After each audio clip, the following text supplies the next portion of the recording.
Something is wrong and you both feel it. Not because you stopped loving each other, not because someone cheated or lied. You are sitting in the same house, sleeping in the same bed, and you feel completely unreachable to each other. That is the worst kind of distance. The kind with no obvious cause, no dramatic event to point to, no clear moment when everything changed. Intimacy does not collapse in one catastrophic moment. It bleeds out slowly, quietly, invisibly. One ignored glance at a time. One night of separate screens at a time. One conversation that never went past logistics at a time. And the terrifying part is that the habits responsible for this slow bleed feel completely harmless while they are happening.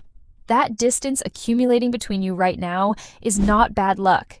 It is the result of specific recurring behaviors that are quietly dismantling the emotional foundation of your relationship.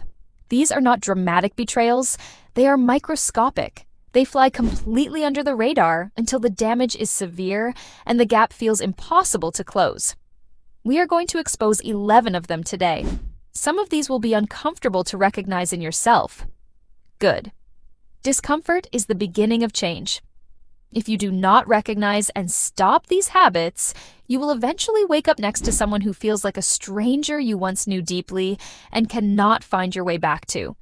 Pay close attention to number 7.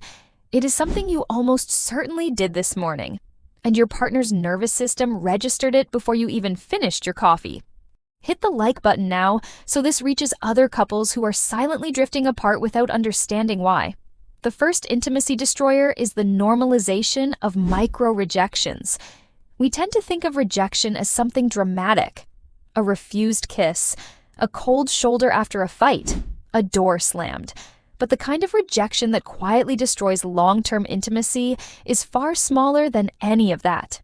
It happens in the moments when your partner makes what relationship researchers call a bid for connection. They point something out the window. They share a random thought that crossed their mind. They send you something funny with no context. And you respond with a distracted sound, no eye contact, or complete silence because you are in the middle of something. In your mind, you were just busy. To their nervous system, you just sent a signal that reaching out to you carries a risk of being ignored. One time means nothing. But over months and years, those tiny signals accumulate into something enormous. Your partner stops making bids. Subconsciously, they learn that reaching toward you is more likely to result in dismissal than connection. So they stop reaching. They stop sharing the small thoughts. Then the medium ones. Then, eventually, the deep ones. You did not build a wall between you. You collected 1,000 tiny bricks, one ignored moment at a time, and the wall built itself. The fix is not complicated. Turn toward them, look up, respond to the bid no matter how small it seems, no matter how inconvenient the timing. The size of the bid does not matter. Your willingness to receive it is everything. The second habit destroying your connection is the roommate conversation trap. Stop and honestly listen to your last 10 conversations with your partner. If the majority of them were about who is picking up the kids, what is for dinner, whether a bill got paid, what needs to happen tomorrow, what someone said at work in a logistical sense, you have fallen into this trap. When every exchange between you is administrative, something fundamental has shifted. You are no longer functioning as lovers or even as true partners. You are functioning as co-managers of a shared household. You have effectively demoted your partner from the person you chose to build a life with to a logistical collaborator. Intimacy requires curiosity, vulnerability, and genuine exploration of each other. None of those things live in a conversation about grocery lists or school schedules. You have to aggressively reclaim non-logistical conversation. Ask something you genuinely do not know the answer to.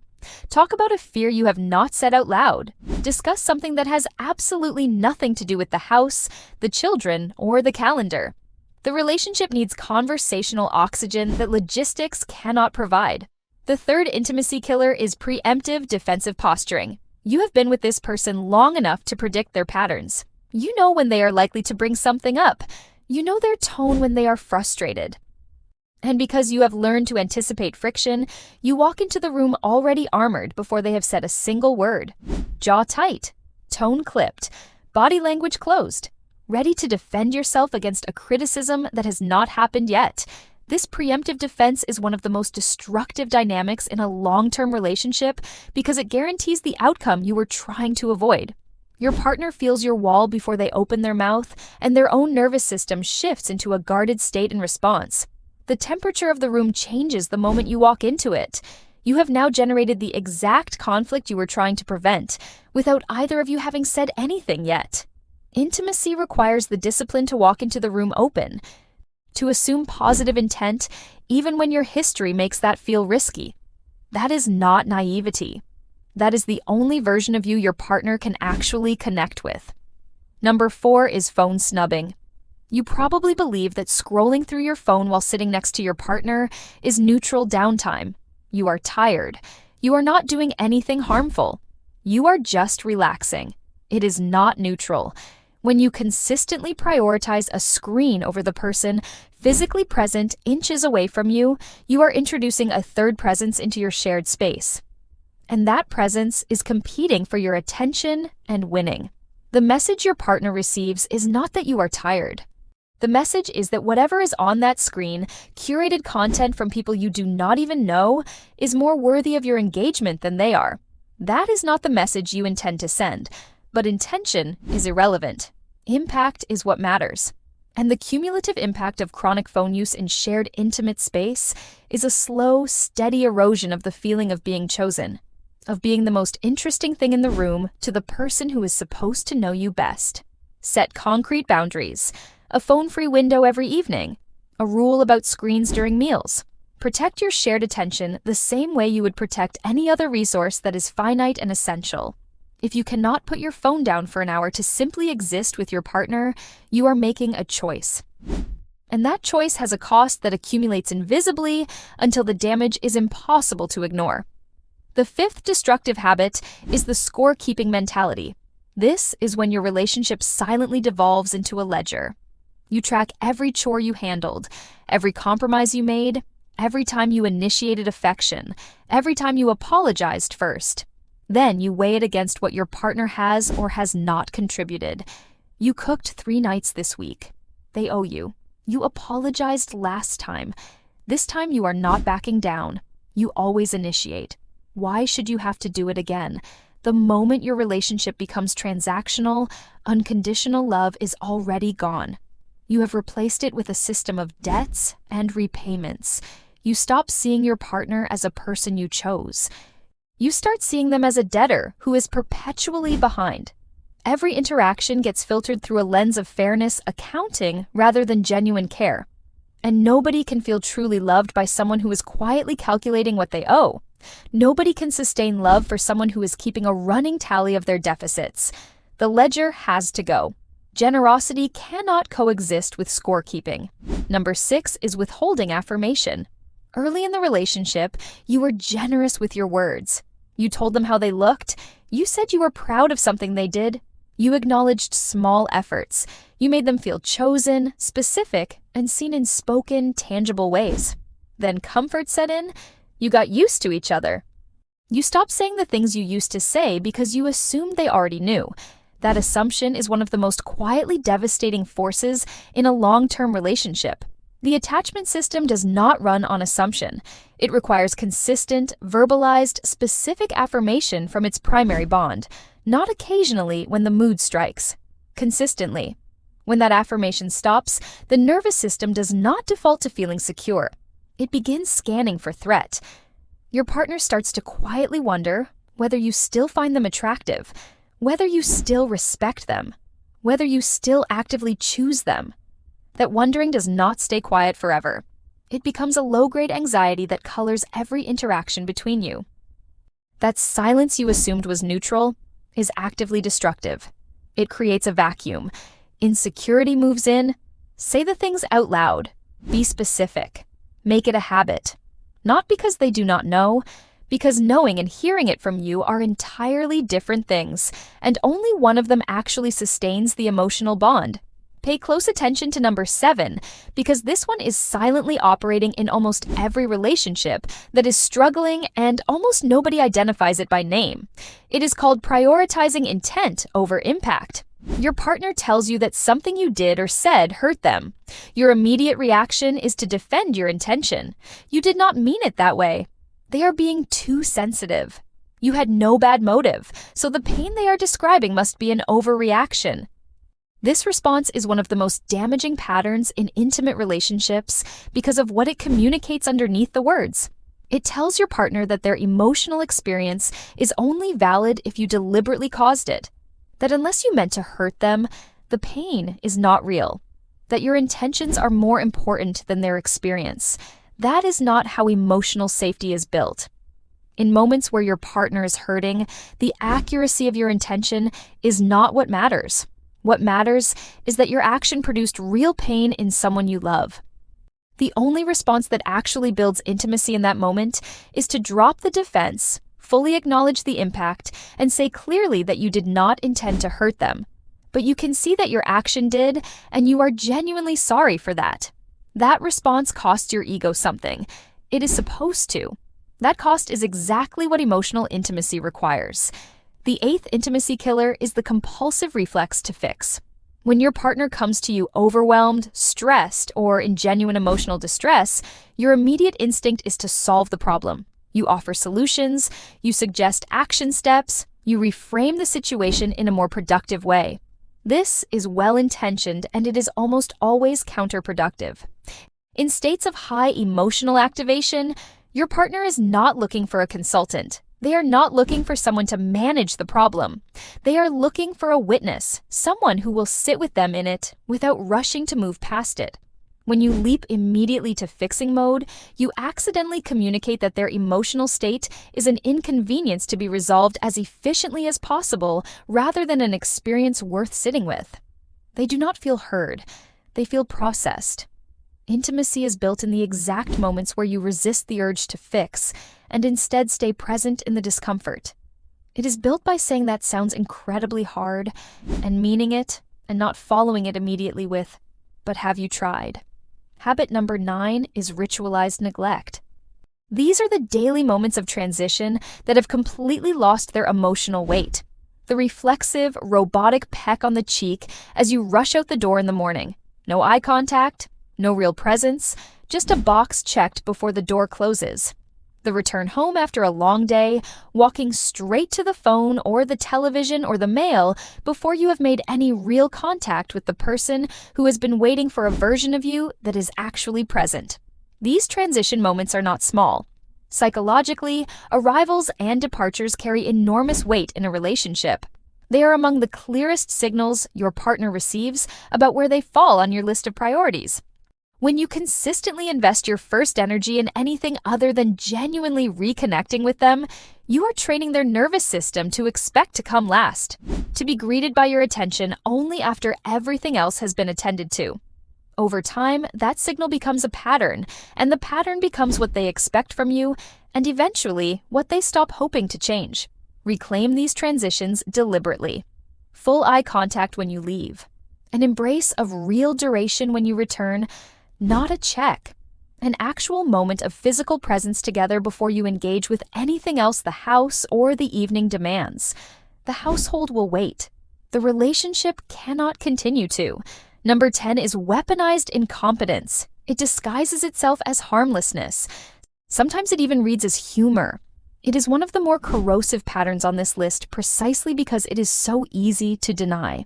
It occurs when one partner consistently performs below any reasonable standard on shared domestic tasks until the other partner, exhausted by the cycle of correction and disappointment, simply takes over entirely, always folding laundry in a way that requires redoing, never quite knowing how to handle the child's meltdown, somehow incapable of cooking anything that does not require intervention. Whether this pattern is conscious or not, the functional outcome is the same. One partner is relieved of a significant portion of shared responsibility because performing incompetence turned out to be an effective strategy. The relational cost of this is not about chores. The cost is structural. The capable partner is no longer in a relationship with an equal. They are managing an adult. They are supervising, correcting, covering, and carrying, and doing it for someone who is supposed to be their partner. That is a parental dynamic. And you cannot maintain romantic intimacy with someone you feel responsible for managing in the same way you manage tasks and children. The resentment that accumulates from weaponized incompetence is slow, deep, and very difficult to reverse once it has settled in. The 11th and final habit is the death of mystery. Long-term relationships require closeness. Real closeness requires letting your guard down and dropping pretense. That is healthy and necessary. But there is a threshold past which the elimination of all separateness removes the very tension that makes desire and pursuit possible.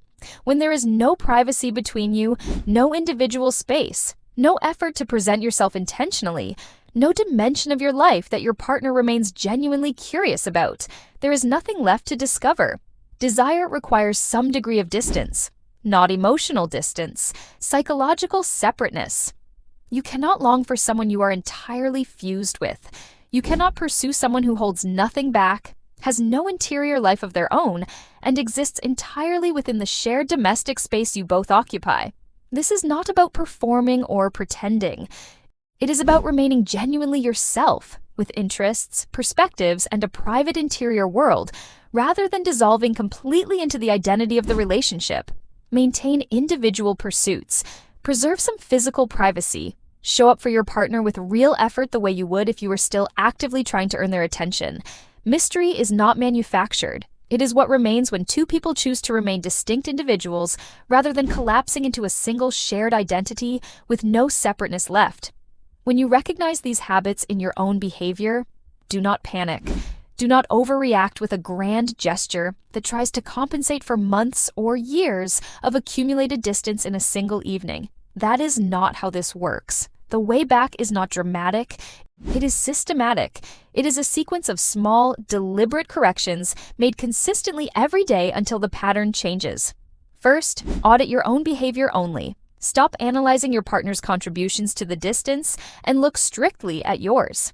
Identify where you have been dismissing bids for connection. Identify where you have been defensive before any provocation. Identify where you have gone quiet in ways that have nothing to do with being tired. Take complete ownership of your own side of the dynamic before expecting anything to shift. Second, protect a daily non-logistical conversation window. A minimum of 15 minutes where the subject cannot be children, schedules, finances, or the household. Two people talking about something that actually reveals something about one of them. No agenda, no problem to solve. Just genuine exchange. Third, make specific, vocalized appreciation a non-negotiable daily habit, not a grand declaration once a week. 3 specific things every single day, said out loud. What your partner did, what it meant to you, how it made you feel. The brain finds what it is trained to scan for. If you spend your days cataloging everything your partner is doing wrong, that is the entire reality you will inhabit. Train your attention toward what is working. Speak it out loud when you find it. Intimacy is not a state you arrive at and maintain automatically. It is a living structure that requires constant, intentional maintenance, or it begins to decay from the inside. Small negative habits erode it slowly and invisibly. Small positive habits rebuild it exactly the same way. The difference is direction. A relationship does not die because the love ran out.